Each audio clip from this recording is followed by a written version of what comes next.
Happy New Year, everybody. Greg Rust and Paul Morris with you for our first step of the Armour All Summer Grill for 2020. We've been on air for a couple of weeks now, talking about all things motor racing. And as we look ahead to 2020, one of the key topics has been the silly season in supercars. So much movement, highlighted firstly for me by the change in co-driver at DJR Team Penske. Alex Premer wins Bathurst, albeit with some discussion around it for, with Scotty McLaughlin there. But we now know that Tim Slade is going to be with that organisation this year.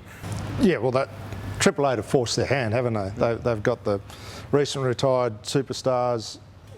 You can't go past Tim for that role. He's on the podium his last full-time race, slots straight into that role at Penske, and there's no free rides at Penske, is there? You perform or you're out. And then Alex did a good job at Bathurst, but Sandown, he was found out. So he's out of the car. Someone will pick him up, but he'd be a good grab for another team. Lots of people have been talking about this, no doubt, at bars around the country on New Year's Eve. Chaz Mostert, Walkinshaw, good call. What do you think?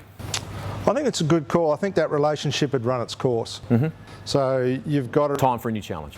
The only thing Chaz knows about going supercar racing is with those guys, and his little bit of time at DJR back then when he was on loan. So, the relationship's run its course. I think they both feel that it's time. Does he need a new challenge? Yeah, I think he does. And can he win with them? I think he can. Straight away? I think he can. Yeah.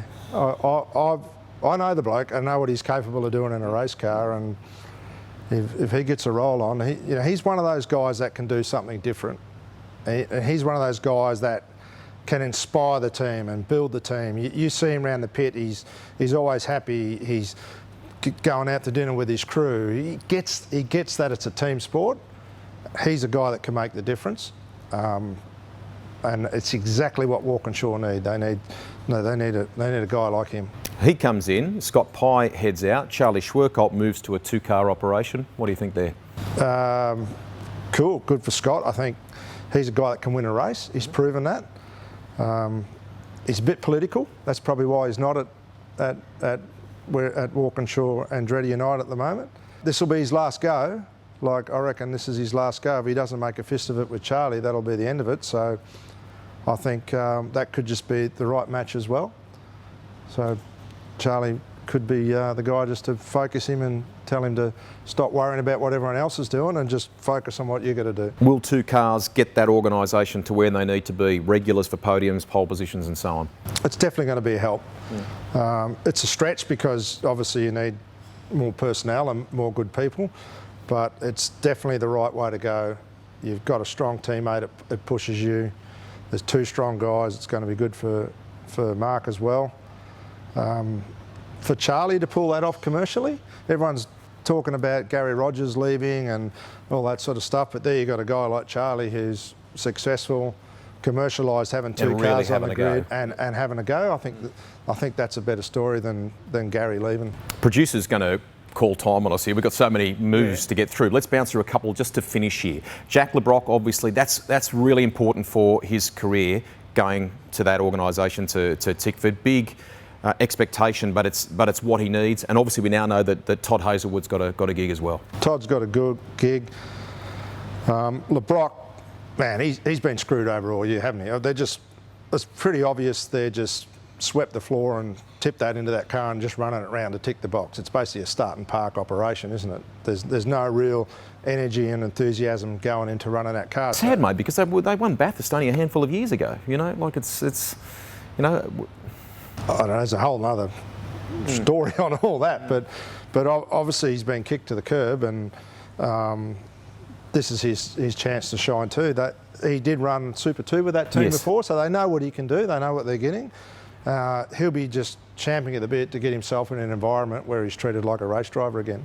What about James Courtney finally calling time as well with Walkinshaws? Yeah, again, I think that's pretty similar to what Chaz had, that relationship that's run its course. His move, I don't know if I'd want to be hinging my career on the seat that Jack Le Brocq had, There's got to be some big changes in that team. For just swapping James out with Jack, it's not going to move that team up the grid. There's got to be some big changes made there.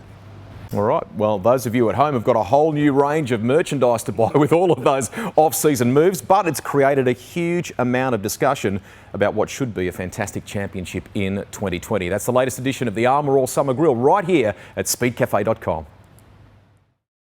Each week, Armour All will be giving away the ultimate summer essentials pack. Each pack comprises a range of products to keep your car looking like new, including the new Armour All Ultra Wash and Wax, Ultra Exterior Detailer, Armour All Ultra Interior Detailer, Ultra High Shine Protectant and Ultra Tyre Foam. To enter the draw, simply subscribe at speedcafe.com in the sign-up box below this video. It's that easy. And we'll have another episode of the Armour All Summer Grill tomorrow. Pride ourselves on keeping our car looking like new. This is why I use Armour All.